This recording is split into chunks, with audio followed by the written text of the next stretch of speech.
Hello, ladies and gentlemen. Welcome back to Tailosive EV live on YouTube. Most likely our last live stream of 2023. Can you believe it? Holy crap.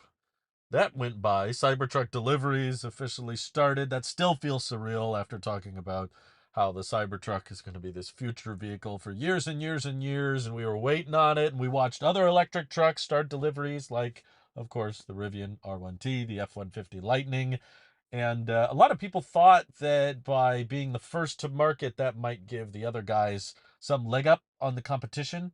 That might give them some heads up, some advantage, first mover, whatever you want to call it. And from what I've gathered, not really.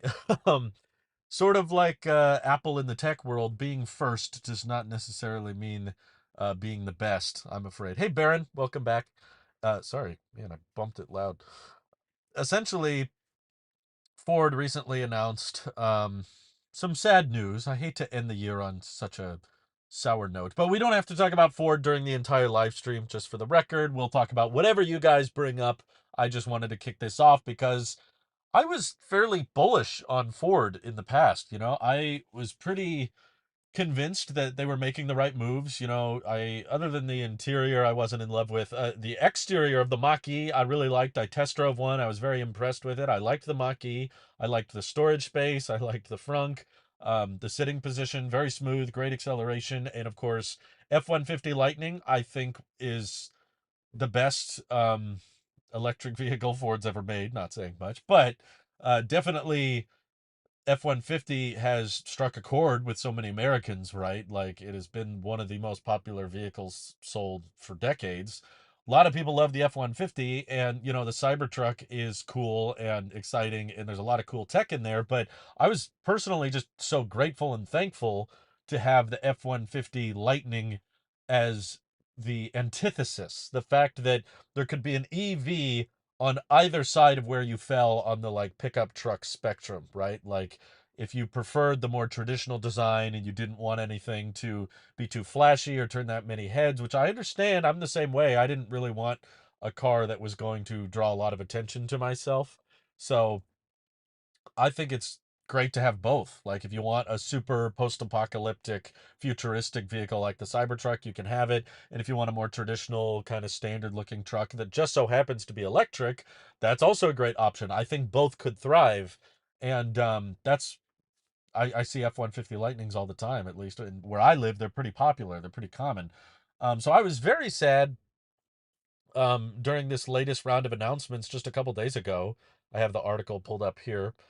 Um, they're scaling back on their production of EVs in general, which of course is very much affecting the Lightning. Um, Even though they were hitting new records, so they hit almost 9,000 electric vehicles sold in November, but they're scaling back.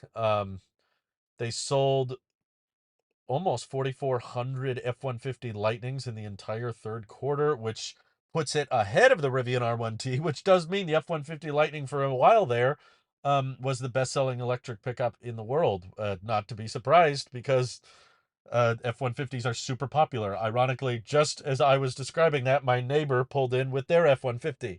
I'm not going to film them right now because that would be weird, but I just watched the F-150 pull in the driveway. So I was just like, oh, what a shock. Very popular vehicle. The electric version also happens to be very popular. Um, During the company's Q3 earnings call, Jim Farley, cousin of Chris Farley, seriously, yeah, he said, "We've kept our foot on the gas to freshen our ice. So thankful we have kept our foot on the gas to freshen our ice in HEV products as we enter a changing market." He says that Ford's ICE business will be strong and a growing business for years to come. Now, I know Jim is in a very difficult position because obviously most of the company's revenue is coming from gas vehicles, not EVs. In fact, they're actually losing a ton of money from EVs. So he can't tell everybody that gas is going to die off and they're not going to focus on gas vehicles anymore. Obviously, that would probably be look pretty bad, but I don't like this CFO's position, John Lawler, saying that Ford is slowing down several investments, including around $12 billion in EV spending. Um, they said that the company's not changing its strategy, but rather changing the pace and flow of capital and capacity put in place. So they're cutting production at their Marshall plant by about half, reducing inverter and motor capacity, and pulling back on vertical integration plans, which I did videos on the past. I didn't see as much hype surrounding it on my channel, at least as much as the Cybertruck was hyped, but I was excited because I saw Ford plowing just huge amounts of money into more vertical integration, which of course we all know in the EV space is pretty much the best way to secure profit margins, especially with fairly complicated vehicles like this one. Um, so I was hopeful for the future. They were hyping up their T3 truck, which I don't think has been canceled necessarily, but still, just seeing all this slowdown on investment after I thought Ford, of the legacy automakers, at least US based legacy automakers, was kind of the spearhead. They were willing to admit that NACS was the better standard. They were the first major automaker to adopt NACS, right? Like a company that is actively building electric vehicles that said, you know what, we're tired of CCS. We need to address this. Let's move to the North America charging standard. I credit Ford for being the domino that needed to fall. Tesla set up the dominoes. Aptera proposed that we should have dominoes. Tesla set them up, but Ford was the domino that fell. There was crucial roles that all of those companies played into making NACS what it is today. And I thought they did a good job with the Lightning and with the Mach-E. I didn't like the branding, Mustang, but still, overall, as a vehicle, it was great. And I was excited to see Ford double down on that and scale up production, because in the past they had expressed that they wanted to get to the point where they could build. I remember last year, I think they were hoping for 150,000 F-150 Lightnings by 2024, or if not 2025. And now it feels like they're going back on all that. And I think it's mainly, I don't think it's a demand issue, to be honest. Especially considering uh, I may not agree with the CFO and Ford claiming that, the demand for EVs is kind of a moving target and it wasn't as good as we initially thought. So we're just kind of scaling back a bit. Like, I don't see that, especially after Electric just reported the F-150 Lightning sales just hit an all-time high in November. They literally sold more EVs than they had ever sold before, and now they're claiming that there's a demand issue. So I don't know. I mean, it's possible that they're still both. I mean, they could sell a record amount, but still be building more than they're finding buyers for. I can attest I have seen a lot of F-150 Lightnings on dealership lots. Whereas, in the early days, it was really hard to get one. Everybody wanted one. It was pretty rare to see a Lightning. Now, even if you go to a dealership, it's pretty easy to find one available that's been in stock 4 months. There's a particular dealership that I drive by somewhat frequently that has had multiple F-150 Lightnings on the lot for months now. So they're not selling super fast, but I'm just bummed, I guess, that the reason Ford is likely scaling this back is because they can't find a way to build them profitably. Even though they probably could lower prices and increase the addressable market. And honestly, I know Ford may be struggling with demand in some regards. Everybody kind of is because of the interest rates and all that. But I don't think the reason less people might be interested in the Lightning these days is because the prices are too high. I think it's the charging network. There's just been so much negative press, rightfully so, around Electrify America. And that is very much a deal breaker, understandably. If you tell people to buy this $50,000, $60,000, $70,000 electric truck, and then they find out they could get stranded because an EA station is down, it's not common. I'm not saying that's guaranteed to happen, but the incidents in which it happens, there's a very high publication of those events. Particularly, there was a lot of negative press surrounding the F-150 Lightning because a guy bought, a platinum trim that was like 100 grand, and he had these horrible charging sessions with it. So there's challenges with transitioning the public to EVs, right? But I think the solution is not backing down. I don't think the solution is selling less of them or moving more towards hybrids, which I could go off on hybrids all day.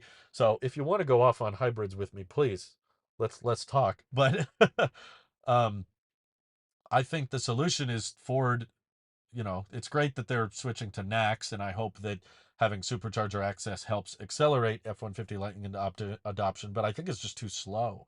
I think Ford should build out their own charging infrastructure that's very compatible and meshes well with Ford products, and it uses NACS. And sure, it can charge other EVs as well, but Ford customers should get perks or, lower charging rates or something. But I really think that if Ford doubled down on charging, um, we could see a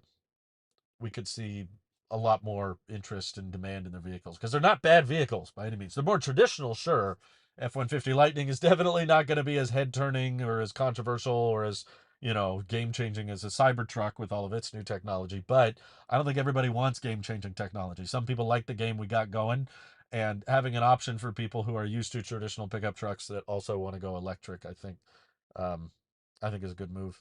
Anyway, Stefan Sullivan. Hey, Alpha. Thanks you, Jackson Smith and Michael Burkhart and Mike in the Woods. Everybody, thanks for tuning in. Sorry I haven't been answering the chat. I just needed to go off for a minute.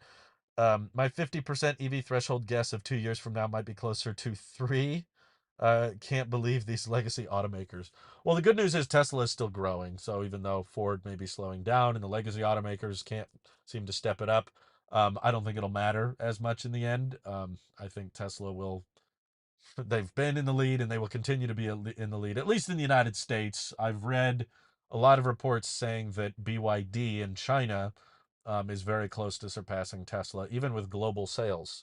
That's just kind of hard for me to talk about, though, because BYDs aren't in the United States.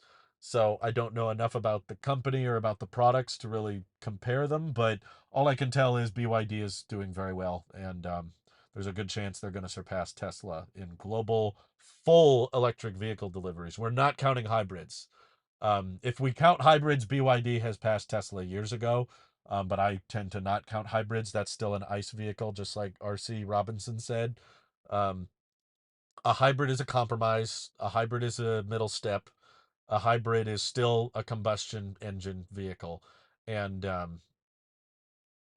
BYD has been selling lots of hybrids, but the data we're seeing right now is suggesting that globally BYD is about to surpass Tesla in full electric vehicle sales, which when I traveled to Thailand earlier this year, I saw a lot of BYDs.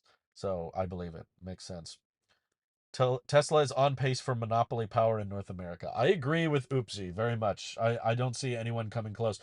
A few months ago, I would have been more bullish on Ford, especially when Ford adopted NACS. I was like, the biggest issue with all of these non-Teslas, they're fine vehicles. They're pretty efficient. They're very practical. A lot of people like them.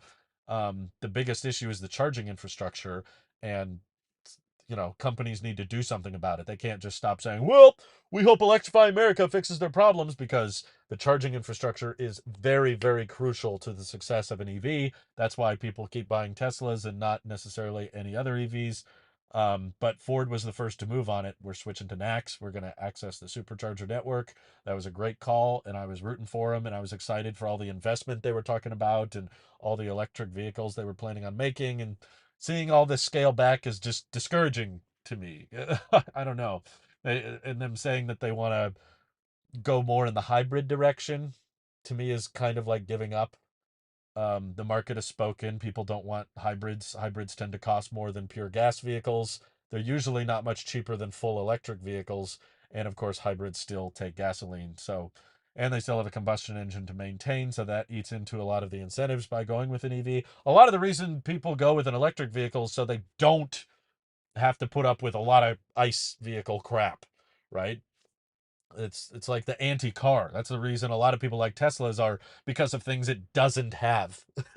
That's almost the best part. I love that it doesn't have an ignition. I love that it doesn't have a physical key. I love that it doesn't have a start button. You just get in and you go. I love that it doesn't have to worry about oil changes. It don't have to worry about brake pad replacements. People just love all of the things EVs don't have, and hybrids usually don't capture as much demand. Um, because of their additional complexity, and they're usually not that much cheaper. Anyway, I hope this doesn't start a new trend of slowing down production. Me too, Jackson. Seriously. UAW certainly didn't help. That's true. I think I mean, I don't want to get too political because politics are never happy. Everyone just gets angry when we talk about politics. It's the same. I'm the same way with you guys as I am with my family. When my family gets political, I try to change the subject. Let's just move on. Let's just not go there, um, because it's not that fun. However, it is a simple fact that the UAW likely increased the cost of overhead for Ford, and the Lightning and the Mach-E were not profitable already. They were already losing money on their EV business. They were not selling those vehicles at a profit. I never believed for a second they were, especially when they first announced the Lightning and said, it's going to be a 100 kilowatt hour battery pack with a $40,000 starting price. I was like, heck no, you ain't making money on that. Anyway, I heard too many stories where EVs go back to the dealer because of Electrify America. I know, right? It's so annoying that this company that through a settlement was supposed to build out a charging network has probably scared off so much of the public from wanting to go electric. There's probably so many people that were curious and were willing to buy an electric vehicle and then had such a horrible experience because of Electrify America that now they went back to gas, and they're going to be a lot harder to convince now because you can't just say, have you tried an EV? Now, with a Tesla, usually you could say, oh, those take long to charge and they're unreliable. You got to replace the battery. Well, you could say, well, have you tried driving a Tesla? Have you road tripped with one? And people go, no. Well, try it. You might learn a thing or two. But imagine if you go to someone and they say, oh, no, EVs suck. I don't want one. You go, well, have you tried to road trip with an EV? And they go, yeah, I did. And it sucked because of EA. It was horrible. It's like, okay. Well, your experience is invalid. You didn't have my experience. You got to get the Tesla one. They don't want to know that they have to try an EV all over again with different buttons and different controls. That's going to be a lot harder of a sale now if someone has gone to EV and gone back. They're going to be twice as hard to convince as someone who's never even tried. So, arguably, Electrify America is slowing down electrification more than, I don't know, Chevron. I still think of my hybrid as a gas car. The main propulsion is coming from an engine, not the battery. Fair enough. Thank you for admitting that, Alpha. I do not think we should count hybrids as EVs. Some governments like to. I don't think we should subsidize hybrid production either. We can argue about that. Honestly, I don't think we should subsidize electric vehicles either, but that's a longer topic. They're being subsidized. We can't change it now. Your Camry will last you through the next apocalypse. There won't be much gasoline in the apocalypse, but there might be a lot of sunlight, which is all the Aptera needs. I was thinking about that recently. Sorry, just like I said in my earlier video, it's hard to get me to shut up about Aptera. Also, I'll keep this short. I'll keep it concise, and then I'll go back to the chat. So there's a lot of people on the Aptera Accelerator program that are part of the um, first deliveries of the launch edition. And I was thinking about how some of the people on that list are not in the United States. Some of them are in Europe. Some of them are in Shanghai and not Shanghai. Sorry. What's that place? Singapore. There's just a lot of Aptera investors in different parts of the world. And I was thinking that's going to be kind of annoying if you're one of the first deliveries of the Aptera and you have to import it to your country and it has the NACS port on it. And then I realized you're probably not going to use the NACS port. It's a solar vehicle. These people who are willing to invest hundreds of thousands of dollars into Aptera, they probably, are willing to pay a lot to get access to one. And the truth is, for a lot of those regions where people aren't driving as much as Americans are because their countries are smaller, then who cares if you have the NACS port and your country is using a different port, because the Aptera has the true universal charger, the sun. You literally could take that anywhere in the world and it'll charge. Even if it has the NACS port and your country doesn't support NACS, you can still charge it via sunlight and drive it around. I just thought that was a cool realization. Couldn't really do that with any other vehicle. You'd have to charge it through something. And who knows if the mobile connector that you get with your Tesla would work if you took it to another country. Get the three-phase electricity would get a little complicated. But with an Aptera, is it sunny where you live? Boom. Charge via sunlight. Who cares what the charging cables are in your area? Anyway, awesome Aptera facts. I'll keep it to myself. Um, my biggest reason for going electric is for the lack of maintenance. That's a great reason. Only reason I'm not driving my original vehicle is because of a combustion engine going bad. Uh, I'm usually not the kind of person to buy a car because I want a new car. Usually buying a new car because, like most people, I have to buy a new car because I need a new car because the old one went bad. Usually because of something to do with the combustion engine. So you take that combustion engine out. How long does it last? Plug-in hybrid electric vehicles have battery degradation issues. Maybe okay if they can get LFP. I don't know of any hybrids, at least in the U.S., that use LFP, but I agree. Especially because hybrids tend to have fairly small battery packs compared to full EVs, which means that the battery management system, yeah, a lot of the time because people don't charge plug-in hybrids, there's a lot of data to suggest that even with plug-in hybrids, most of the time people do not plug them in. They just continue driving them like they're gas cars. So the battery management system with the regen and the charging of the battery results in it being at a high state of charge a lot of the time, which can degrade it faster. And of course, smaller batteries tend to degrade quicker than larger batteries. So, and again, the demand isn't there. The market has spoken. Most people are far more interested in going with a full EV than they are a hybrid. Usually because hybrids tend to cost more than full gas. So you can get a cheaper car, cheaper than a hybrid that's full gas. And if you're willing to go with a hybrid because you want a battery, you're probably the kind of person that would rather go all in and not have a combustion engine at all because combustion engines suck and they're annoying. Braden Toth says, I'd consider getting a Lightning Pro trim, but I think they are only for fleet buyers. Even though the Cybertruck matches the price of the F-150 Lightning Platinum trim, it seems like a much better value. Well, yeah, you're right. Simply because there's so many of them. Now that the Lightning has been in production for a while, uh, at least where I live, it is not hard to find one. I haven't actually stopped at a local dealer and seen what the dealer markups are, but I imagine they're not as high as they used to be because they're not selling. So you can definitely get an F-150 Lightning cheaper within the next couple months than a Cybertruck. Actually, there's evidence that even if you want a Cyber Beast Foundation Series Cybertruck, the $120,000 variant, the estimated delivery timeline has already started slipping into late 2024. So all of the data that I can see, I could be wrong, I'm speculating a little bit here, but all of the data I'm seeing is suggesting that the Cybertruck is going to continue to be in the Foundation series for quite some time. If someone wants a Cyber Beast Foundation series today, and they haven't ordered yet or whatever, their name hasn't come up in the queue, there's a chance they may not get it till end of next year.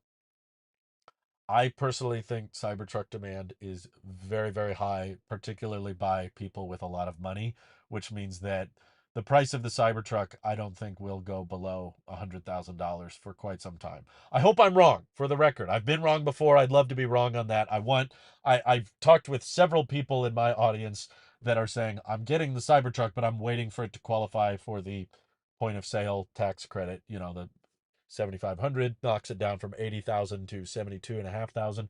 I've talked to many people who said that's the price I'm willing to pay. I can live with the $72,000 Cybertruck. I will not pay for $100,000 or $120,000 Cybertruck. So there's a lot of people waiting. And I think Tesla knows that. At any moment, if they run out of people willing to buy the Foundation series, they can just flip a switch and unlock the lower prices, and they will suddenly have probably a 3-year backlog for all the people who are willing to pay 72,500 for it. Um, Whereas F-150 Lightnings, you'd probably have a very easy time finding them on dealer lots for 60, 70,000, maybe if you're lucky, less. And I don't think they'll qualify for the full 7,500, but I could be wrong. Hey, Scott Arsenault, or I hope I'm pronouncing that right. Thank you for your support. Good to see you check in. I just checked Auto Trader, and there are over 10,000 new F-150 Lightnings for sale. Wow, that is quite a bit. You would think that would bring prices down if there's that much supply.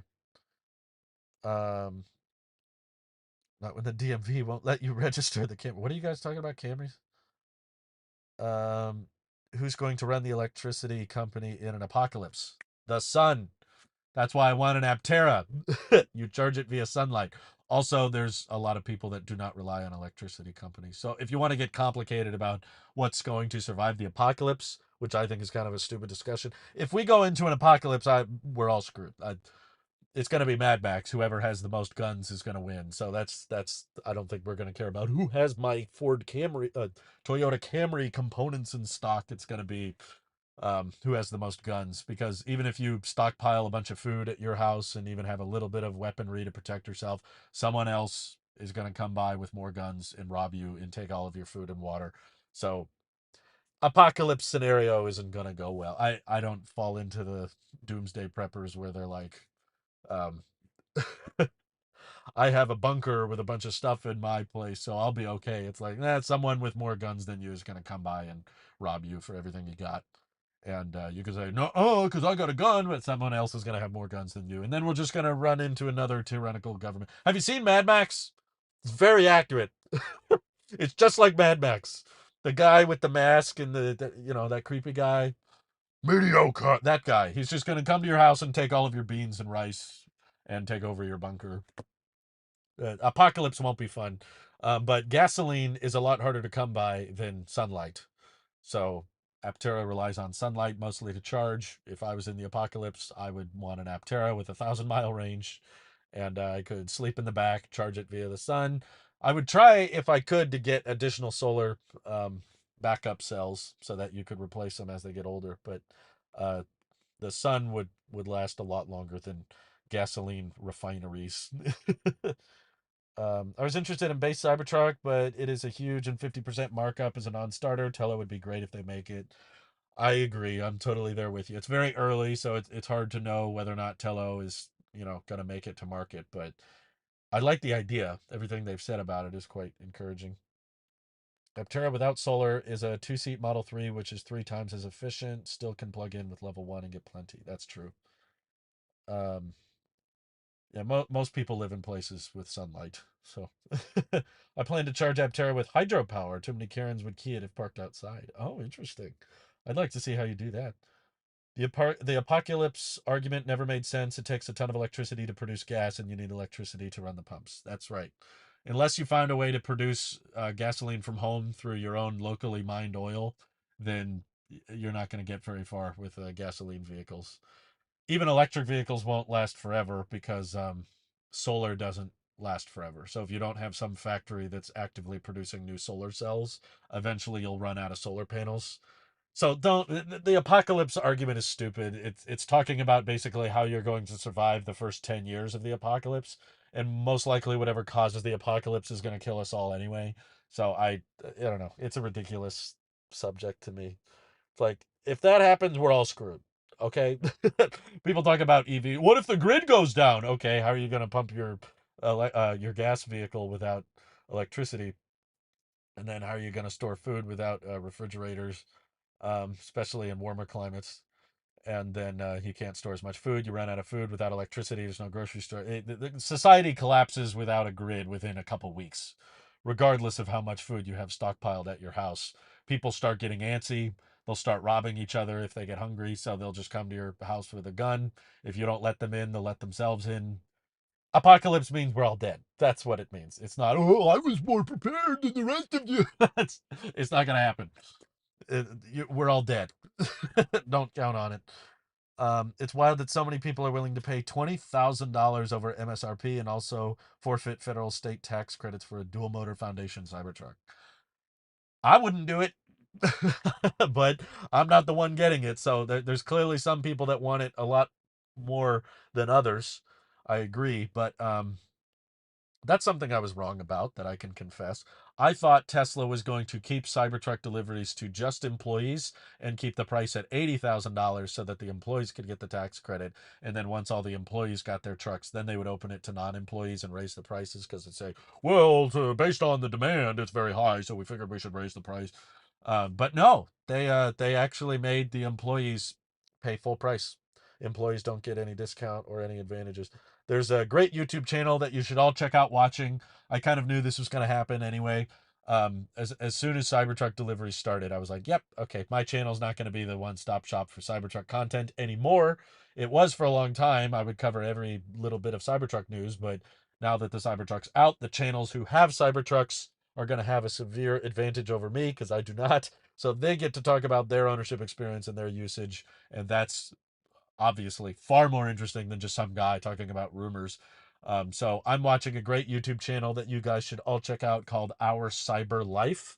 They're very small, but the it's a family. It's kind of a couple channel, but the guy, is a Tesla employee, and they said in their Q&A session that they got offered the Foundation series, and they had to pay the full $100,000 for the all-wheel drive variant. So they're not getting any discount by being an employee. Um, are we done with the apocalypse stuff? Yeah. If the apocalypse happens, just give up. There's no point. Humanity failed. Let's just call it at that. Oh my god. The Barack movie. Oh, I know what you're talking about. That was funny. I showed my wife that clip of all the Teslas crashing into each other. She was laughing so much. I was laughing a lot too. Yeah, some people just really, really want a Cybertruck, so they will pay a premium for it. I mean, to be fair, they throw in some stuff. I don't think it's worth $20,000, but they do throw in some stuff. They throw in for the full Foundation series, you get the full self driving, which I'll say it costs $12,000. I'm not going to say it's worth $12,000. They include some extra badging. They include some power share mobile connectors, although they haven't delivered them yet, by the way. Our CyberLife talked about that. So they bought the Foundation series. They're supposed to get the power share mobile connector included, but they were told they will get that at a later date. They don't currently have it. So Tesla's already making promises that they hopefully can keep. Um, British Columbia is 90% hydroelectric power. That's great. I was so angry. I was talking to my parents today because they live in, a more northern state. It's honestly not far from Canada. Obviously, up north, they have a lot more hydropower, and there's people trying to shut down hydroelectric power because of the fish population or something. And I'm like, what? That sucks for the fish. Don't get me wrong, but if your solution to shutting down hydroelectric is let's make the coal plant work harder, how is that better for the environment? Oh, this is hurting some fish, so let's dig up all the coal because that never causes any problems. Burn all the coal. Yeah, it's just like, okay, I don't know. I feel like if you want to shut down a zero emission energy source, you should be required to replace it with some other clean energy source. But these people were just trying to shut down hydroelectric for no reason or a stupid reason. Gregor Trek says, I've held the PowerShare mobile connector at the factory. It was Fran's connector to boot. They're probably just out at the moment. Yeah, it's a new piece of equipment and new piece of hardware, so they're probably trying to scale up production of it. But um, let's see. What we are witnessing is no different than 2009 in the remote controlled hobby world. When the battery came, it took out nitromethane engines overnight. People were mad. Now it's a Gardner scale. Now it's on a grander scale. Yeah, I think I see what you're saying. Although the Cybertruck pricing is in line with other nice pickup trucks these days, I think this competes with other cars more than it will pickups. Other cars. Maybe in the early days, because I definitely think there's a lot of people buying Cybertrucks that don't need them. But that's okay because people are allowed to buy what they want. I think a lot of people are buying the Cybertruck more as a fashion decision. They like the way it looks more than they need the functionality of it. I don't find, I mean, that's how I feel about the general car market. A lot of people just buy trucks because they like the idea of a truck, even if they don't use it that much. But there's no way you can pass laws on that, right? Especially in America, people are going to buy what they want to buy. And the Cybertruck is cool looking. Don't get me wrong. I love the design. I want to drive one. I want to check one out. But there is an argument to be made about like how many times do you have to utilize the bed or the towing capacity or the extra utility for it to be worth it. That's going to be different for everybody. If you have the money and you can afford it, a lot of people could justify, yeah, maybe I only put something in the bed twice a year, but it's nice when I need it. Even if it's not very often, it's nice to have, so I'm going to pay for it. But that means you're using a lot more energy than Model 3s and Ys for the 99% of the driving. Um, so that technically puts more strain on the grid than maybe you need to. But who's supposed to decide what are needs and what are wants? People are allowed to buy what they want, right? We're not going to live in a world where the government tells us exactly what we can and can't buy. It's a gray area. Um, Train gang. Trains are great. I love trains. I've ridden on trains before. I want as many public transportation options as possible. But I just know if that's your solution to everything, you're never going to get anywhere because um, that relies on the government. It's very hard for me to actively choose to take the train everywhere because there aren't any trains. And people like private transportation too. I don't think even if we had more public transport, that would stop. A lot of people want to travel by themselves. It's just a fact. They like having their own control over it. Um, let's see. Sorry. Someone's texting, but it's not important.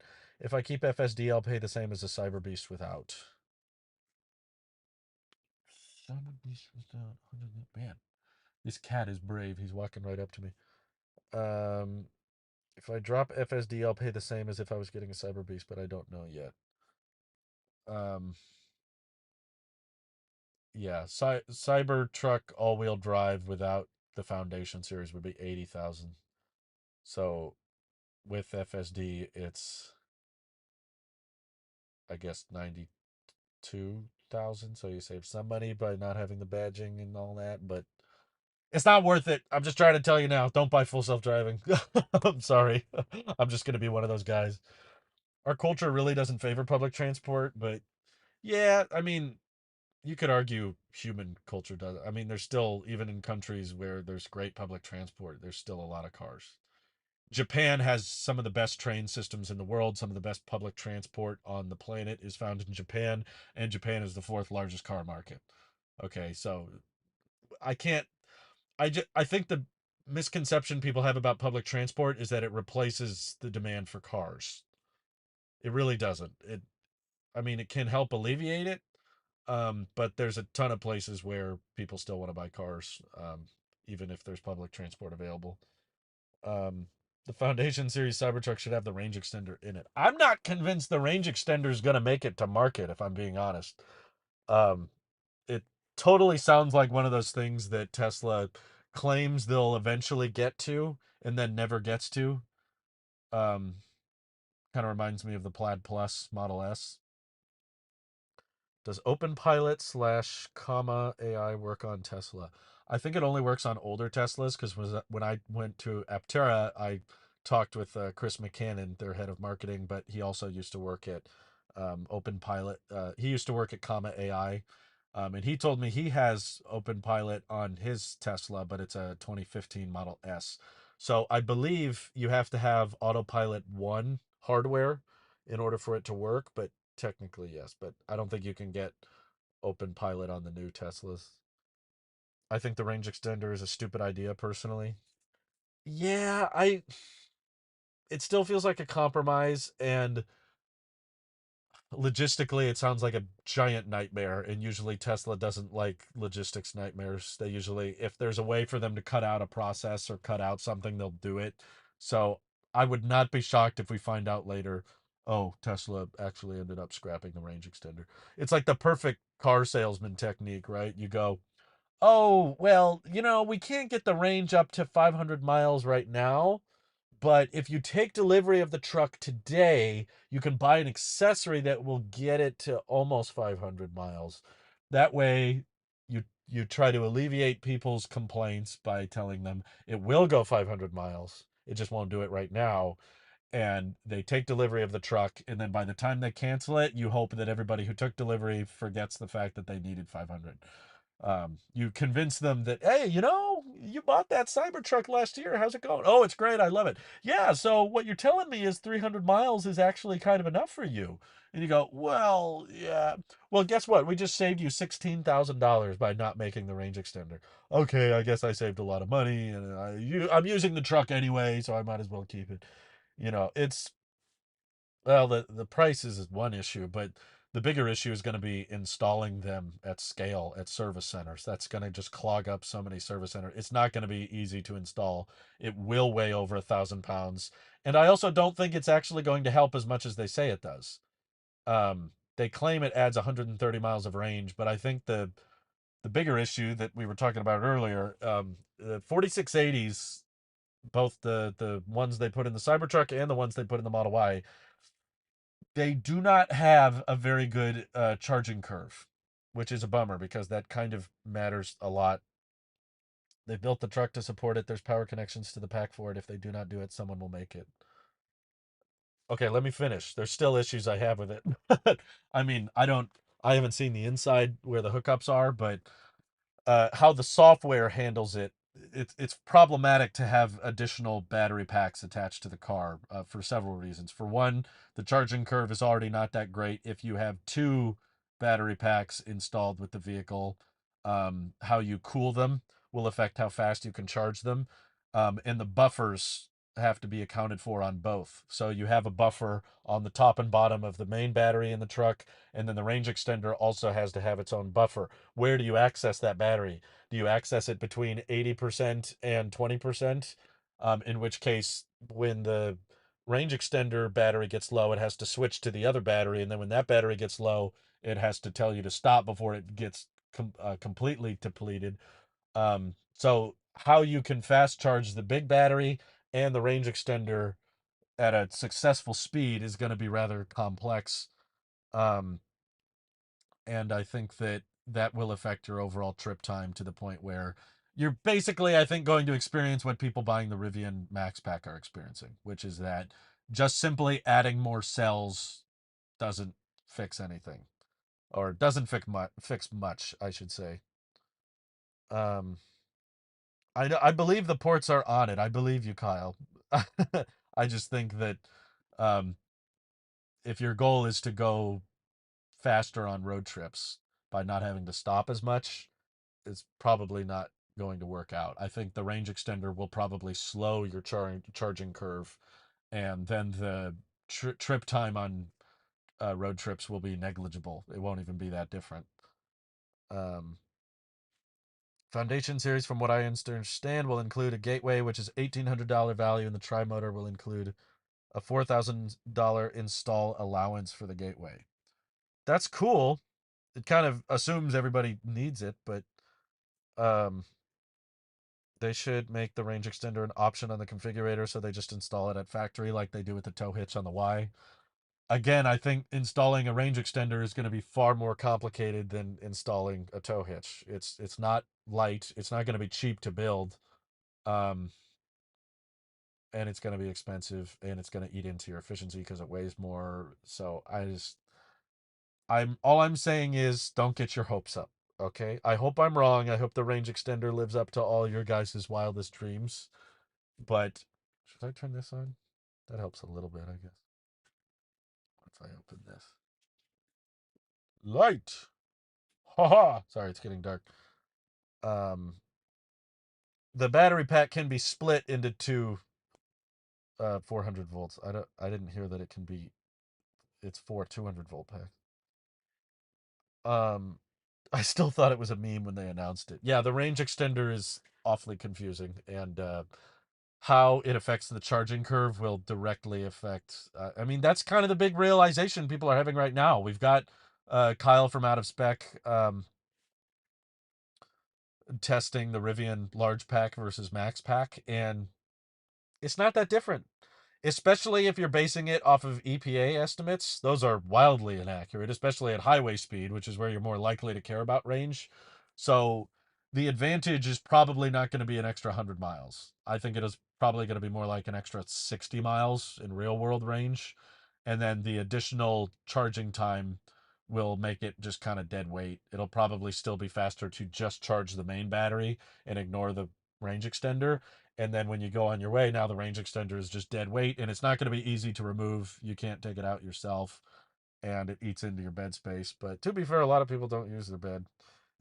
So I'm I'm gonna have a lot of questions if they're able to maintain a good charging curve with the range extender, because honestly they don't even have a good charging curve right now.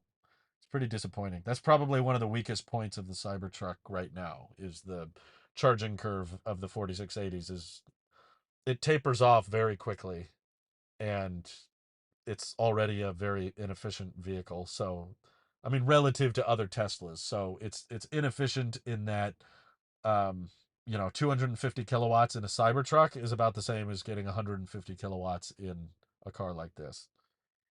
uh I can't think of any situation where you could justify $20,000 more for 100 extra miles on the battery pack.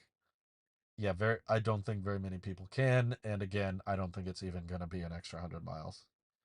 Max Pack performed exactly the same as the large pack in the out of spec 10% challenge. Correct. Which is kind of my point that the range extender concept or buying a vehicle with more range because it has a bigger battery or whatever is, I think, kind of flawed. I think it's the more you drive an EV, the more you road trip with an EV, I think the more you'll realize that EPA rated range is not that important. It doesn't actually translate to much. Who did the charging curve of the Cybertruck video? I have not seen that. It's by the one I recommended earlier, Our Cyber Life. He posted a video start to finish of the entire charging session, and it documented it was a V3. He preconditioned the battery. He said he preconditioned the battery for 20 minutes, and he claimed that maybe that was the reason the charging curve was bad, but I don't think so because I've seen bad charging curves on the 4680 Model Ys, and also the car, at least with my car, even if I preconditioned to the supercharger, it will tell you if it needed more time. I always get a pop up, even when I precondition, that says, hey, next time navigate to the supercharger to precondition, or the battery temperature is too low and that's why your charging speed isn't as fast as it could be. Usually the car will tell you if something is wrong, and nothing in his video showcased that the battery was too cold or charging at lower than anticipated speeds. Literally Rivian charging $20,000 for 50 miles. No, it's 10,000. It's actually pretty much in line with what Tesla's doing. Tesla's trying to charge about 20 grand for an extra 100 miles. Rivian's trying to charge 10 grand for 50. I still feel confident neither of them are worth it. No, the real issue is charging. I think that's what this is coming down to. I genuinely don't believe the future for most electric vehicles. I don't think most EVs are going to have 400, 500-mile range in the future. I think most EVs are going to be 250 to 300, and just you have a really solid charging infrastructure with good charging curves on your battery packs. That's what the future looks like. Chargers everywhere that are reliable and consistent with a battery pack that can accept a high state of charge. That can accept a high charge current deep into the pack. I don't think the future is we're all howling around, 150, 180 kilowatt hour battery packs. I know 4680s have been a letdown from the beginning, but I think that's more of an expectation issue. I try to remind myself, hey, Tesla's building their own cells. They're probably very cheap. I don't think we're seeing all of the advantages to them. Keep in mind Tesla's still able to achieve better margins than anybody else. Also, if it's worth noting, 4680s appear to have very, very little degradation. Everybody who's taken delivery of a 4680 Model Y has reported almost no battery degradation, even after thousands of miles. So they seem to have good cycle life. Maybe that's why the charging curve is so bad, is because Tesla's babying them. It's maybe Tesla's intentionally giving them a bad charging curve so that the cycle life is better. Um, let's see. 16,000 for 150 miles on extender versus 10K for I think you're still rounding up. It's going from 340 to 470. So if we're getting really technical, again, we're not factoring in tax. And also keep in mind, Tesla's range extender is an estimated 16 grand. It's not a guaranteed. So with sales tax and everything, I did round up to 20. But uh, Rivians are actually in production. So that's not an estimated price. We know for a fact it's $10,000 more. Um, and it's a little bit more than 50 miles. So if we're getting really picky, here we go. Rivian has $10,000 extra for the Max Pack. That pushes your range from 352 miles EPA to, I think, 410 or something like that. It depends on which tires you get. Range extender on the Cybertruck, estimated 16,000, takes you from 340 to 470, which is 130. So I don't think there's a big difference. Honestly, if I had to say one made more sense than the other, I would say Tesla's does, because if you need more range, you should go all out, get as much more range as possible. Because from what I've discovered in my road trip experience and comparing EV travel time, is that the difference of having 20 to 50 miles of EPA estimated range is very small, because you're not going to get that range at the highway speed anyway. Um, and again, it has more to do with your charging curve and your charger availability.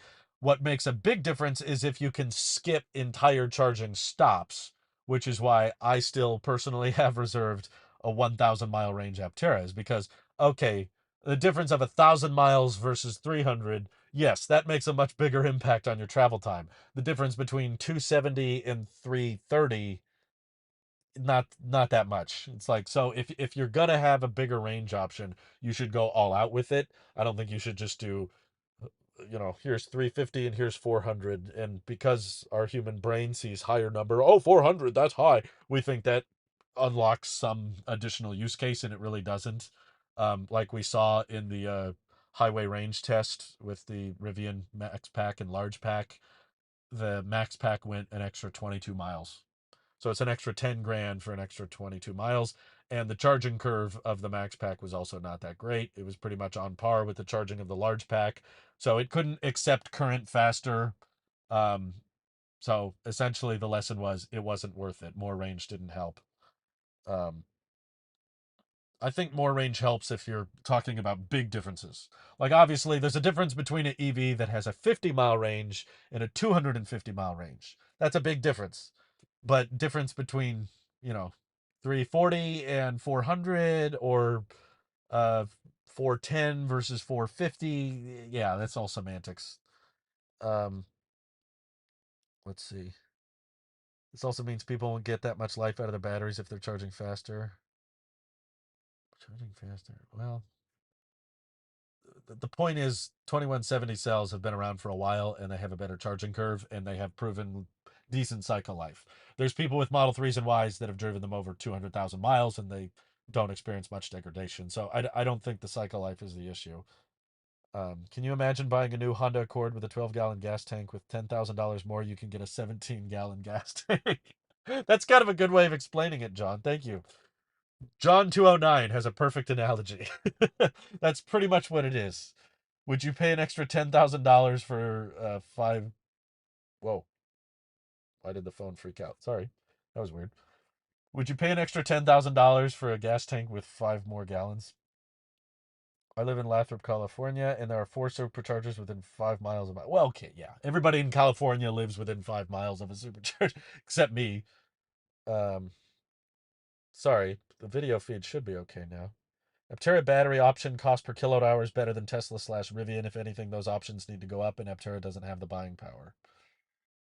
Um, yeah.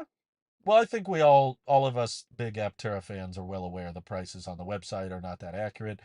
Um, I wish Aptera would be more clear on that, because I know there's a lot of people that want the Aptera that are not super close to following all the news. So if you follow all of the Aptera news, Chris Anthony most recently said that the launch edition will probably be around the $35,000 price, not 30,000 like the website is claiming. So Aptera, I think, could go in multiple directions. I think they should probably stretch out their pricing in both ways. I think they could get the entry model Aptera that only goes 250 miles. They could probably get even smaller with that battery pack. When I interviewed Chris Anthony like a year ago, I haven't heard him say this recently. Most recently, they've said the standard range Aptera would be like a 26 kilowatt hour battery.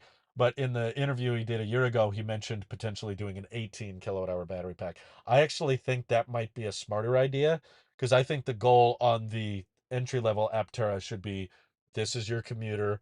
It can road trip, it just won't be great at it. But can you imagine how cheap and how lightweight and how efficient an Aptera would be if it only had 18 kilowatt hours?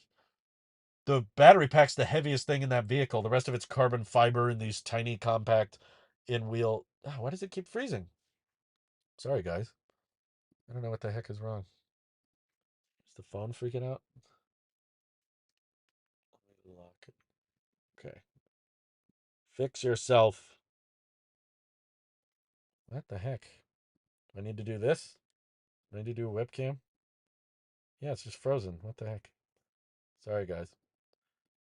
Um, Also, I think the goal of the entry model Aptera should just be cheap. Just get that price as low as you possibly can, because some people are probably just going to use it for daily driving around the area, driving around town, and charging it via solar. And you would get probably way lower than 100 watt hours per mile if the battery pack was that small.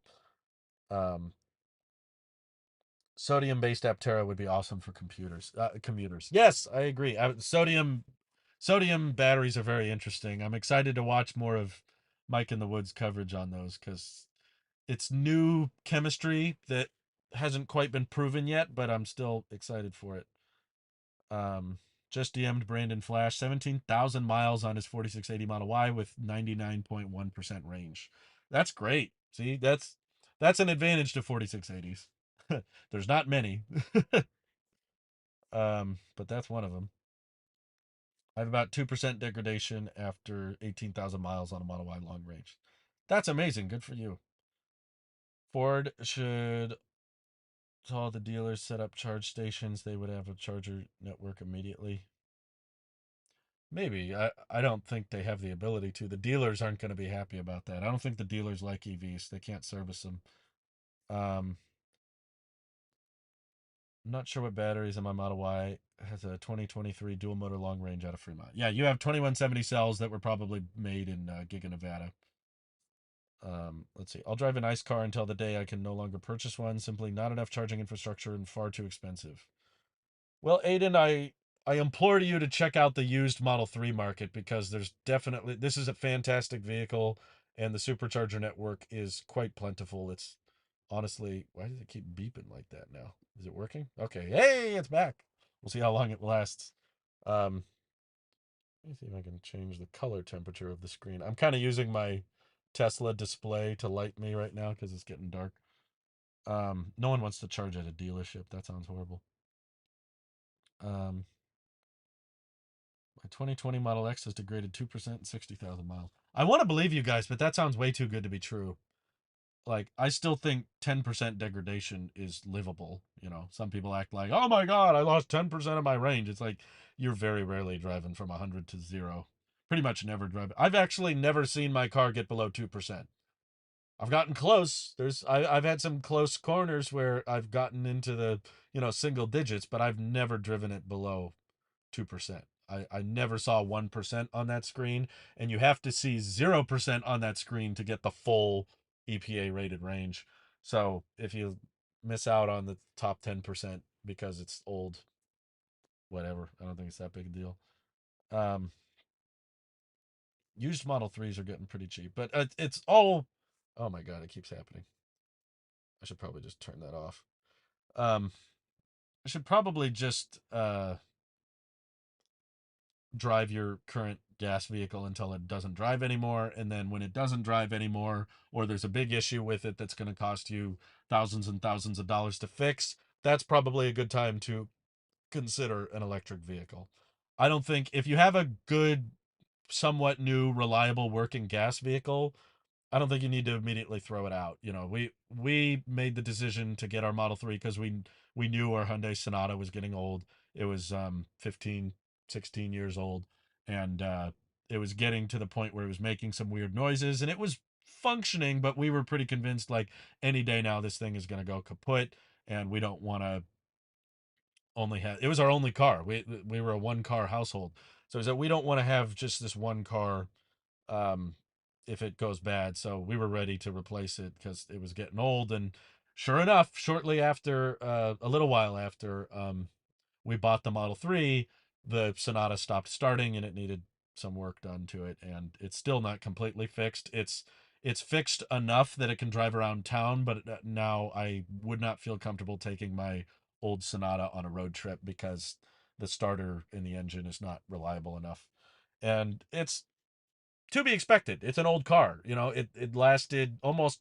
It's still running technically, and we could probably pay a couple grand to replace the flywheel and get the engine working up again. But we just don't think the car is worth it because of how old it is. But it's almost got 200,000 miles on it. It's got. I think it's at 190. It's like 190,000 miles over 16 years. Yeah, it's a good car. It's held up well. When's the last time I drove the Sonata? I try to drive it occasionally just to keep everything working. It's not good to let gas cars sit for extended periods. Um, I think 2 or 3 weeks ago. Now I can't remember. I should probably drive it pretty soon. I don't drive it far. I basically just go around the block. Just rev it up a little bit, let the battery remain active and, recharge a little bit, and just I just drive it around for a couple of minutes and then come back just to make sure that it doesn't die. Um I've read that level 1 charging significantly extends battery life over level 2 in DC. I'm not sure if it's significant, but yeah, there's roughly some truth to that. Mark. But I know I've seen YouTubers and I've talked to people that exclusively supercharged for years, and they didn't really experience all that much. However, I have seen people who have fried their EV batteries and gotten them to die very quickly if they're extra hard on them. I think Kim Java did a report on a Uber driver. He bought a uh, he bought a standard range Model 3 before they went LFP. So it was already a small battery pack, and he was driving it for Uber, and he was basically fully cycling it twice a day. So he was pretty much exclusively supercharging it, and he drove hundreds of miles per day. And his battery basically needed to be serviced after a year or two of ownership. It was pretty quick. So it's a bit of an edge case, but I think if you deep supercharge your car twice a day for a year, yeah, that might end up that might end up wearing it out much faster. But if you're gentle with it, like most people are, then um, that's fine. Fixing used ice is a question of economics. Rarely impossible. Economically, buying small 10-year-old cars and driving them 5 to 8 years to death is better than most EVs. Yeah, I've done it. That's what I did before this. I wouldn't say it's better. I would say it's cheaper. Yeah, I think more people should be aware of that. There's definitely some people that push the narrative online that any electric vehicle is cheaper to own than any gas vehicle, and that's not true. And I try to express that to people online, which is that if you drive, it keeps making noises. If you drive an old um gas car until it dies and then buy another old gas car, it's still probably cheaper than buying a new EV, even if you're paying more for gas, because EVs still require that very large upfront expense. But I just don't like, yeah, like you said, economically, it is better to just drive old, cheap cars and wait for the wheels to fall off. But I'm not happier.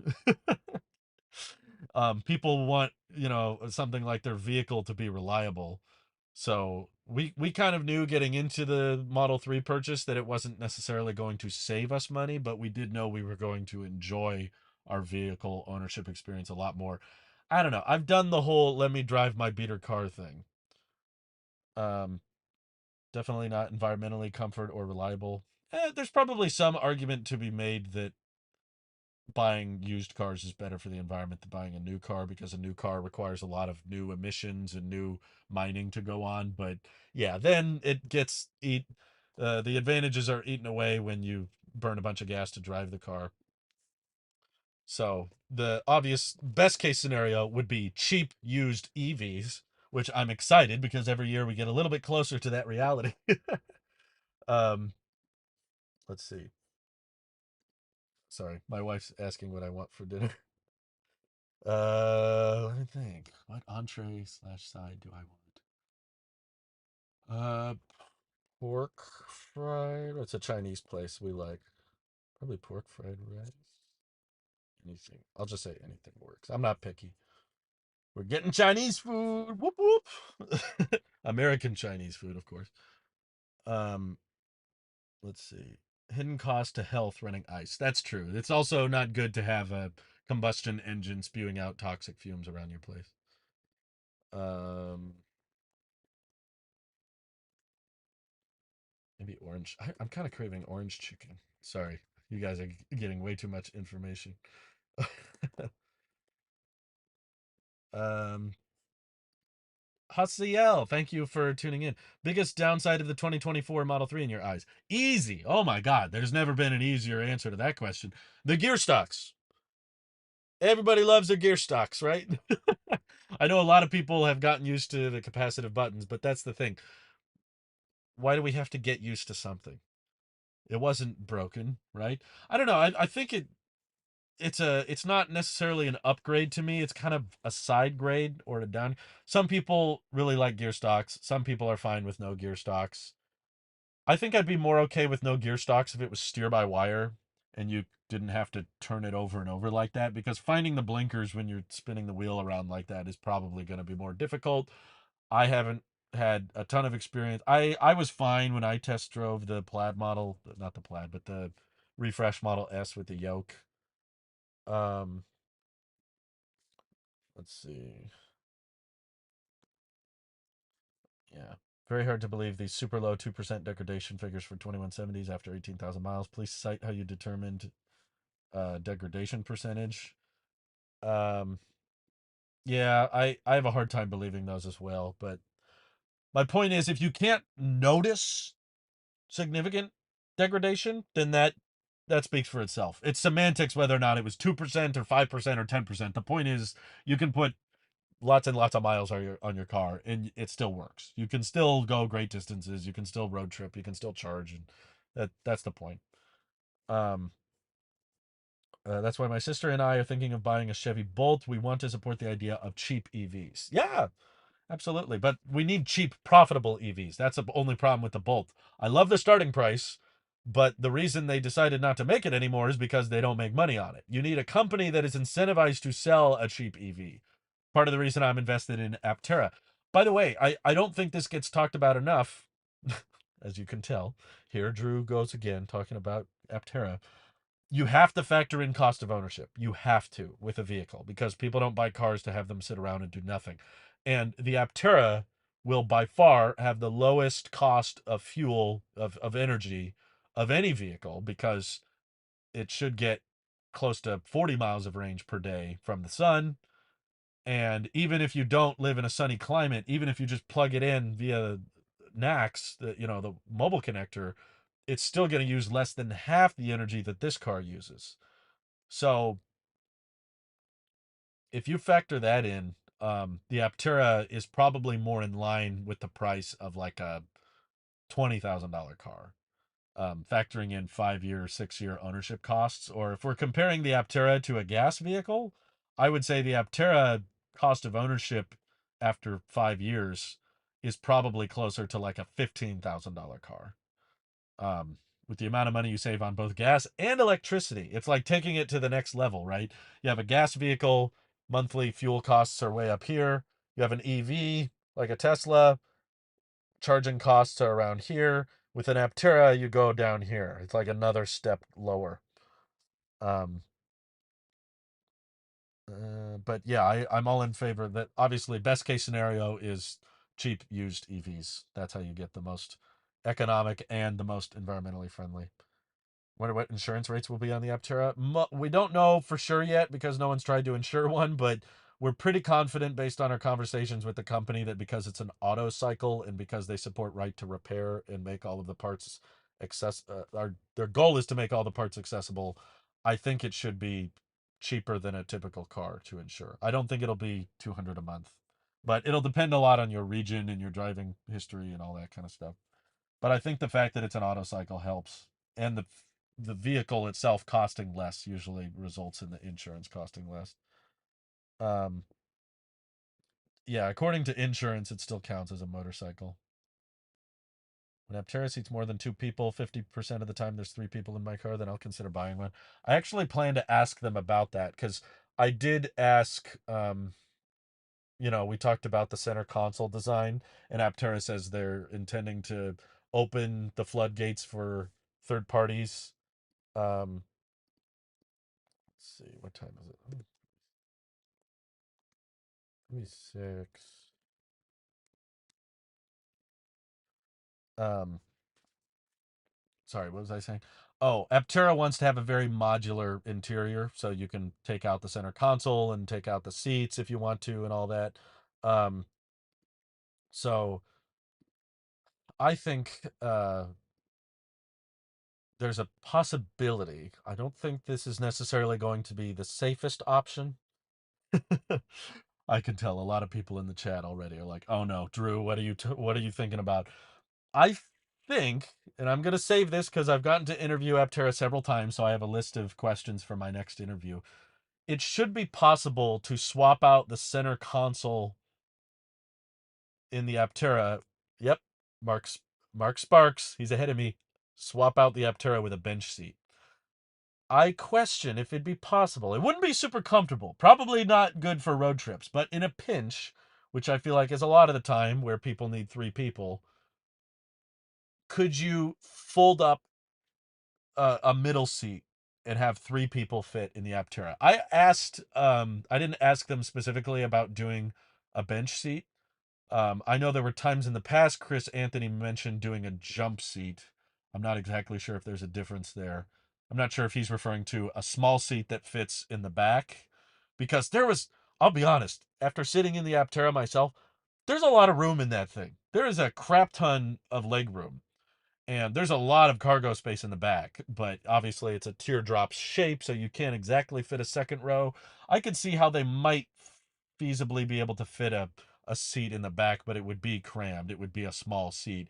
What I think would be better than that is a bench seat, a middle seat up front, where it's an armrest, and if you need a third person, you could fold up the armrest and have someone sit in the middle. Probably wouldn't be great in a crash. I understand that. It would be a risk that you would have to agree. But I remember asking them at the end of the interview, I don't think this was on the record or anything, but they didn't say I can't talk about it. I said, are there legal requirements um, for three wheelers in terms of seating? Like, is there anything preventing you in the future, if you wanted to do a higher occupancy, if you wanted to have a four-seater or a five-seater, could it be three wheels? And their answer to me, who knows if they were well researched on this because they're working on a lot of things, so I don't know if they've looked up the official laws, but I would think they would know better than any of us. They said that there's not a legal issue preventing from making a higher occupancy vehicle that uses three wheels. Like it's possible for an auto cycle to sit more than two legally. However, they said it probably wouldn't be worth it because if you're going to have a second row of seats or you're going to have more people, um, for stability reasons, you're going to want more wheels, which if it's Aptera, the company who's, kind of pioneering the three wheeler, then I believe them. But I don't know. That's a topic that I think would be worth discussing with them. Um, there's a few edge cases on my list of questions. I should bring it up. What's on my list? By the way, I've never asked a question that Aptera has said no comment on, for the record. Anytime I've asked them a question, they've had an answer. So if you guys have questions that you feel like aren't getting talked about enough, um, please let me know. Did I see the first Cybertruck on Turo for a plus $1,000 a day, booking a month, payment covered, booking a month? Yeah, exactly. I kind of predicted that, but yeah, it doesn't shock me. It's a very high in demand vehicle. Many people that want a third seat need it for the kids with booster seats, extra legalities. Yeah, booster seats wouldn't work, obviously. I don't think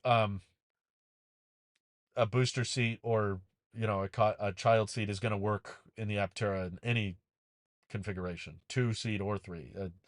It's just not a vehicle that's probably allowed to take babies. Um, are you against expensive EVs like the Model S and X and Lucids of the world, despite all of their benefits and features?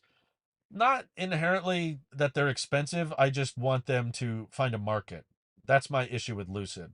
Lucid is building lots of cars that no one wants. Lots of people are still buying the Model S and X, and they serve their purpose of being high margin vehicles. And if you can make thicker margins on those more expensive vehicles, you can use that money to develop cheaper vehicles. But that's the thing, Lucid doesn't have good margins already, and they can't find people willing to buy them. So I'm against expensive EVs that no one wants. If you can make an expensive EV that people want and you can use those margins to further electrification, then I'm okay with it. But um, let's see. Some have checked Aptera insurance was can't see how to add a third seat without an expensive new tub mold width for localization in EU. Australia is another question. I think middle seat is how I would do it. It would be crammed, but that's what middle seats are, right? They're middle seats are all about this is a pinch. I need to do something real quick. It's not usually daily driving. I mean, the data shows if you look up how many people are in an average vehicle on the road, the average number is 1.5. Vast majority of vehicles on the road have 1 to 2 people. Um, More than that are usually the edge cases. So it's not common for cars to have 4, 5, 7 people. I ran a poll on this recently. But that's the issue, right? People buy cars for those edge cases. I buy a pickup truck because I might need the bed twice a year, 3 times a year. You know, people will do that. Um, where is that poll? Man, I tweet a lot. I gotta find it. Oh yeah, here. We got 317 people to vote on this. On an average typical day, how many people are in the car when you're driving?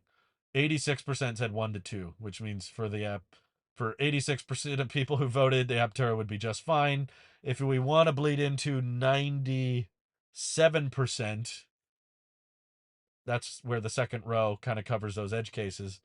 Um, I think having a third would be a good compromise. Obviously, 4 people is going to be way too complicated in a vehicle the size of the Aptera, but I think a third seat in the middle with the right armrest, having sat in it, I think is possible. It's not going to be comfortable. Probably wouldn't be good for like three people that are all 6'5", or bigger people, but shorter people, younger people that aren't requiring a booster seat, um, older kids, that kind of thing. Stats in poll are probably higher than real. Yeah, I mean, you could argue that either way. You could argue that more people who are EV fans would be, I don't know, more likely to vote 1 or 2. I don't think it's not the most accurate data in the world, but it gives you a rough idea. And there are, consumer studies that have been done that basically support that thesis. Most cars on the road. I mean, just look around. Next time you're on the freeway, count how many people are in the cars driving by. Most of the time, it's 1 or 2. Um, who is the market for an S or X then? It's easy. It's people who like Teslas with more money. That's pretty much it. But they're selling, by the way. Tesla started raising the prices on them again because the demand for them got very, very high because they found the equilibrium. They found the price point where people are willing to buy the Model S and X. They sell pretty well. In fact, the Model S and X outsold the Chevy Bolt and the Mach E. The S and X outsold much, much cheaper EVs. I've never seen anyone say if they've seen the Aptera skin cooling system work. Any thoughts? Seem plausible, just no evidence they've got it to work. Well, keep in mind it's not the only cooling system. They still have an HVAC system. They still have a way to cool and heat the battery pack actively, not just passively. I think it's kind of hard to showcase because it's very much reliant on the exterior, which is made of carbon fiber, and they don't have the body pieces for that yet. All of the Aptera prototypes have relied on fiberglass exteriors, which are not production grade. So I believe they have the tech to try to more passively cool the battery. The other advantage is the battery uses such little energy because the vehicle's so efficient. The motors they use are not super powerful because they don't need to be. It's less than half the weight of my car, and my car is not even the heaviest EV. So you don't need as much energy to move the car, which means that the battery pack doesn't get as hot. Even when you're DC fast charging it, it only goes up to about 50 kilowatts, which means you don't have to try as hard to cool down the battery pack. Whereas a car like this goes up to 170 kilowatts. Other Teslas go up to 250 kilowatts. So when you're moving that much energy, you really got to cool or heat the battery pack. But if you're just sticking at around 50 kilowatts, you can probably save a lot on the battery preconditioning hardware. That's probably part of the reason the Chevy Bolt is so cheap, is because it maxes out at 50 kilowatts. Um, Scott Arsenal says Ford F-150 Lightning hardware for home backup is around $4,000 within install close to 10,000. This feature is included in the Tri-Motor Foundation series, essentially Powerwall included. Yeah, I mean, it's included, but you're also paying for it, right? Like, they're giving you a $4,000 credit. They're giving you 12,000. They're making you buy a $12,000 software package. They're giving you, what, a couple $100 mobile connector equipment. So it's at no additional charge for $20,000. it's about it's about even. I wouldn't say it's a steal personally. Um, it's a lot of equipment to buy. to kind of make you buy. I would still rather get all of that stuff and not get full self driving, because full self driving is not worth $12,000. Have I spotted my first Cybertruck in the wild? Good. Have you not been watching, Giovanni? I checked them out. I've seen 3 Cybertrucks in person. I saw one in the wild when I was driving through LA, and then I went to the Tesla showroom and got up close in person, and then I went to Colorado and saw the Cybertruck there. Lots of trucks. I got to admit, the novelty's already wearing off a little bit. It's getting to that point where my local showroom, actually the Tesla showroom where I picked up this car that I bought. Um, are we back to iPhone? When the heck did I switch back to the iPhone? I don't even remember doing that. This is getting weird. Um, the showroom where I bought this car now has a Cybertruck in it, so it's not that far from me. And I was like, do I want to go check it out? I was talking to Gregor Truck about it. He said you should go check it out, and I said, can you sit inside it? Can you touch it? Like, can you test drive one? And he said, no, of course not. And I was like, then what's the point? I don't need to go look at one again. I've seen them. They're cool. I know how I feel about the size and the dimensions, and they're cool to look at. When I went to the one in Colorado, I was in there for hours. I just met with some fans, some viewers of the channel I was talking with, and some other people that were interested in the Cybertrucks. I was just talking with people, and while we were talking, we were looking at it. So I've done my fair share of staring at the Cybertruck, and now I'm like, okay, just let me touch it, let me get in there. I'd be willing to go drive to a showroom if they actually let us sit inside of it, even if I can't drive it. If they just let me sit inside and touch it and interact with the display and get a feel for the headroom and everything, then I'll go. But right now, it's still they're guarded, they're taped off, which is weird because they're out. People have taken delivery. They're uploading videos on them. I don't know what secrets Tesla has. Why don't they let you touch it? Um, let's see. How you know your degradation percentage? Tessie app on my phone seems to give me an accurate figure. Okay. When am I expecting to get my Aptera delivered? Mine will probably be a bit of a longer wait. I've already spoken with a couple of fans of the channel. A couple of which are accelerators, as in they will be one of the first 2,000 deliveries of the launch edition. And of course, Aptera has a very open door towards me, thankfully. So I've already gotten to drive the Gamma prototype. So I'm confident that in the future, if I want to check out their Delta prototype or their launch edition vehicles, I'm going to be able to make videos on the production models. And when deliveries begin, I'll be able to check out customer delivered Aptera and hopefully drive them around, talk about the software and the build quality. So I don't feel the need personally to buy one of the first off of the line, because I'm more interested in the higher range options. Those are more compelling to me, mainly because of like what we talked about earlier. When you're going on a road trip, I do want to make good time on road trips. I've just discovered, when comparing to other people's travel time, and I've noticed that if there's not a big difference in your range figure, then it doesn't translate into a big difference in your road trip duration. So, like, if I bought the highest range Tesla I could, right? Because I don't want a Lucid. As long as they got CCS and as long as they rely on EA, it's a no go for me.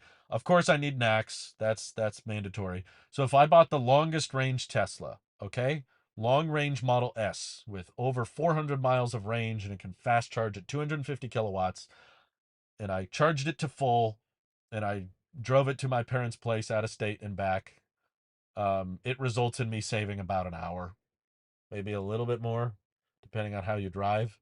But the difference between 260 miles of range, like I have in my car, and the Model S's 400 miles of range doesn't really save me all that much time. And of course, a Model S is much more expensive. That'd be a $75,000 purchase. Aptera, much cheaper, probably sub 50,000 depending on which trim you get, but the highest range, even if you max out an Aptera and go all with the options, is probably more like a $50,000 purchase. Now, I should preface from the beginning, Aptera does have a referral program. So, yes, technically, I have an incentive to spec up my Aptera a little bit higher based on the number of Aptera points I have. So, that's part of the reason we spec'd up to the 1,000 mile range. But The main reason, of course, is I do want to take advantage of those Aptera points. I've already racked them up, so it would be wasteful of me not to utilize as many as possible. Otherwise, you guys use my referral for no reason. Um, so with that 1,000 mile range Aptera, I could save potentially 2 to 3 hours on that drive, which is a bit more impactful to me. That makes quite a bit of difference. If I can, especially with Open Pilot, I really am excited to try that out. I don't think it'll work in my Model 3, but I've seen a lot of videos of people using Open Pilot, and I love that you don't have to keep your hands on the wheel and it can do eye tracking. And I'm very excited to try that out, hopefully, when we get our Aptera. But I would love to be able to drive pretty much all the way to my all the way to my parents' place without charging. We could stop to use the bathroom here and there, but that's it. We don't need to stop to plug in, and that could save a meaningful amount on our road trips, which that's a drive we do multiple times a year. So yeah, that having that much range does make a pretty big impact. But because of that, the 1,000 mile range also happens to be like the last Aptera they plan on building. They're gonna start with the 400 mile range, then they'll build the entry level one that goes 250, and then after that they'll do the 600, and then the 1,000 is last. So I probably won't get mine until 2027. I don't know. It depends. Not in the next year, probably. Very unlikely that I'll get it within the next couple years, but that's okay because I love my Model 3. I'm very happy with this car. It's still a fantastic car, and I still enjoy the road trip experience to my parents' place. I just know that I could spend a lot more money on a higher range EV, and the experience would not be that different.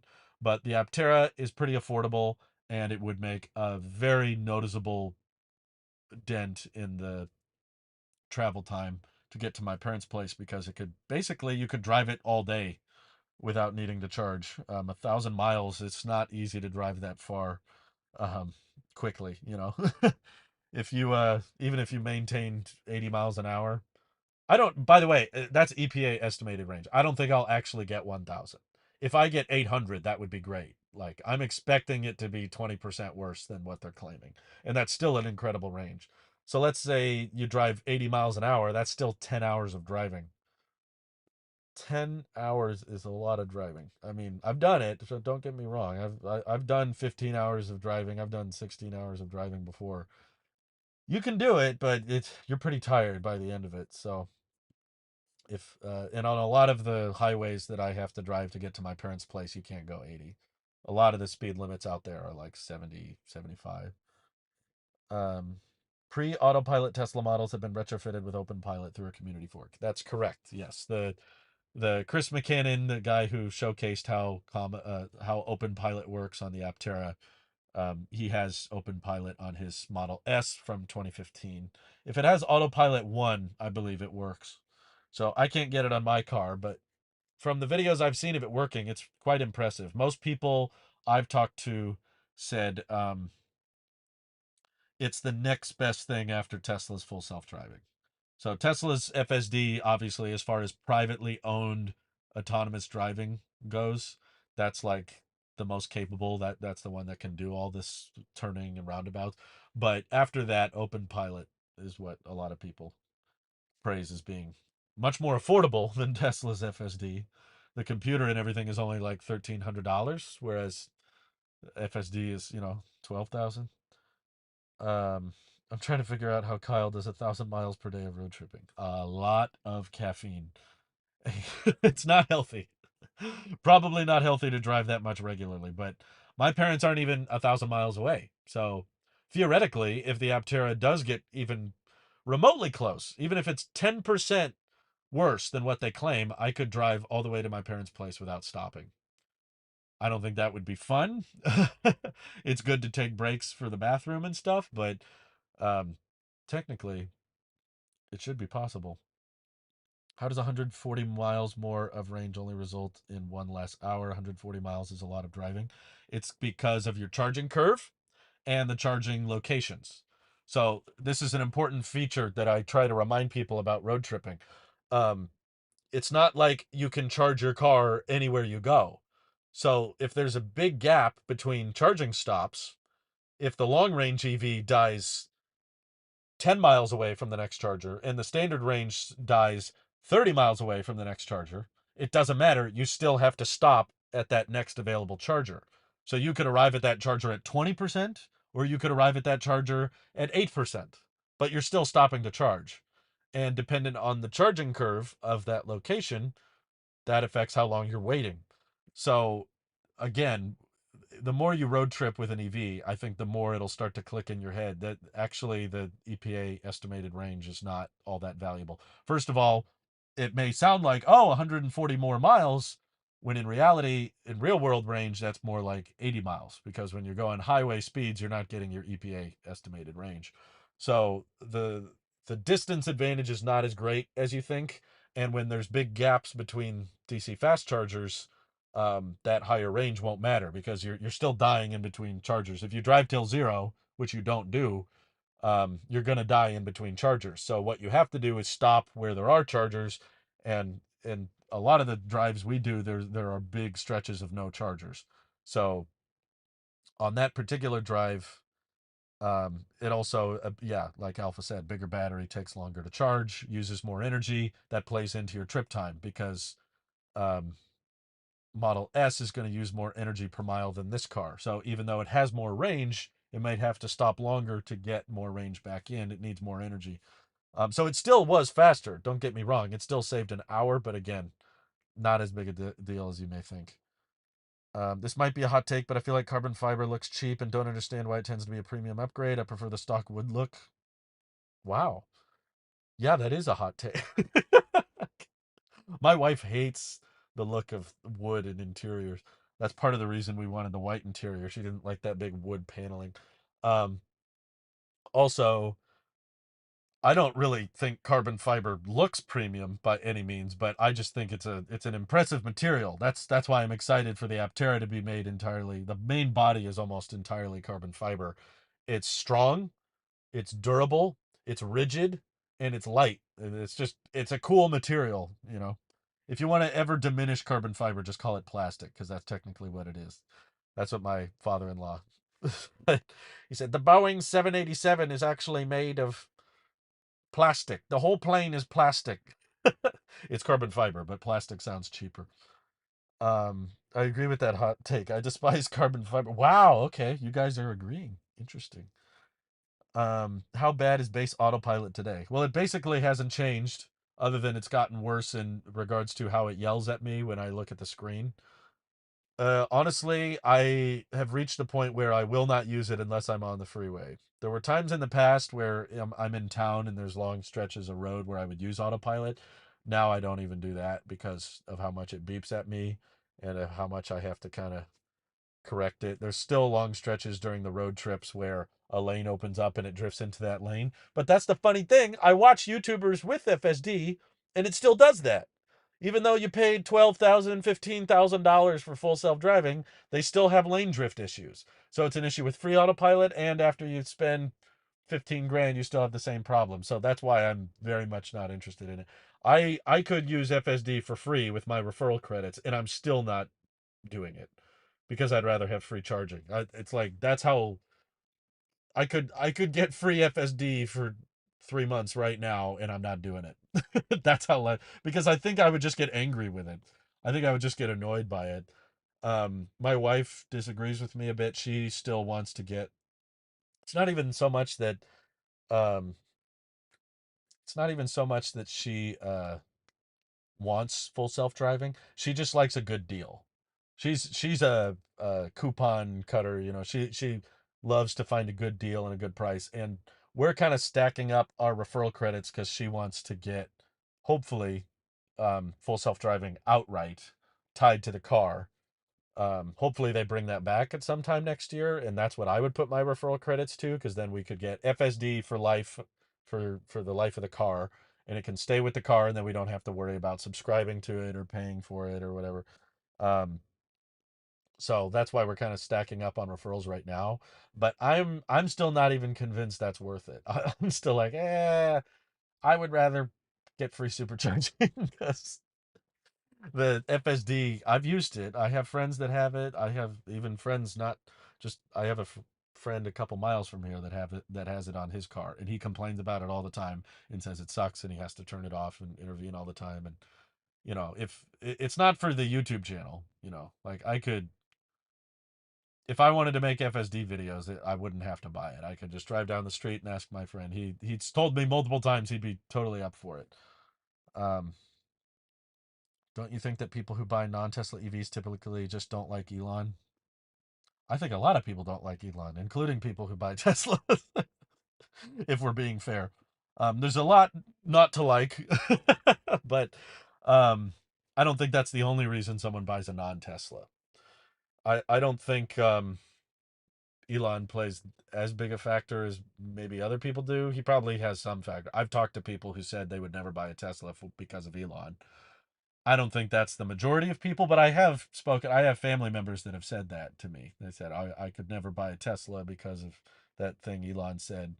And I'm like, yeah, okay, your call. You can buy what you want. Some people say, oh, yeah, because the Hyundai and Toyota CEOs are so much better. And it's like, people don't know about those CEOs. And that's the point. People prefer when they don't know. It's not that they don't agree, it's that Elon says something, it gets published everywhere, everybody knows about it. So now it's hard to separate the two. Now, when people see the Tesla, they think about what Elon said and Elon did, blah, blah, blah. So if we don't know what Elon says or thinks, we just go about our day. Same thing with political subjects at the dinner table, right?